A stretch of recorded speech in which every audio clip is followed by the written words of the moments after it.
In less than 24 hours, South Carolina voters will head to the polls for the state's Republican primary. Establishment candidates are still trailing Donald Trump in the polls big time. And as Aarti poll reports, a victory for the billionaire here could propel him toward the nomination. It's a state that's already endured so much in the past year. South Carolina has been at the center of police violence with the fatal shooting of an unarmed black man, Walter Scott. The gun debate with the killing of 9 parishioners shot to death in a Charleston church. And at the forefront of race relations, finally dropping the Confederate flag from outside the legislature. Now the state is bracing for a political shakeup. I've never met people like politicians. They are the most dishonest people I've ever met.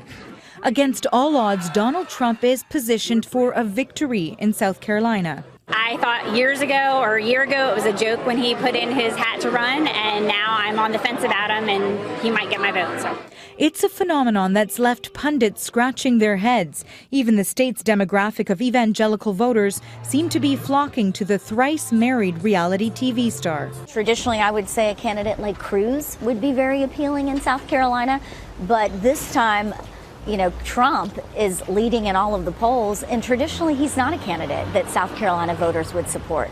South Carolina is viewed as more representative of the country than Iowa or New Hampshire, more diverse voters. It was believed this state may be a challenge for a candidate who suggests building walls to solve illegal immigration and banning Muslims from entering the country. Trump is roughly 20 points ahead of establishment candidate Marco Rubio, more than 30 points ahead of Jeb Bush.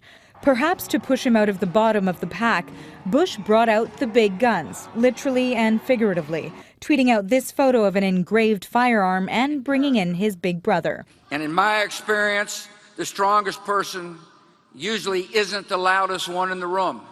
He's not the only one targeting Trump.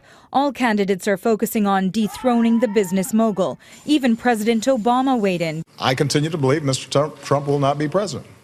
In the past 30 years, all but one of the Republican candidates who won South Carolina have gone on to win the Republican presidential nomination, which would mean if Trump wins tomorrow, he would be in good company. Robin? Aarti poll in Charleston. Thanks, Aarti.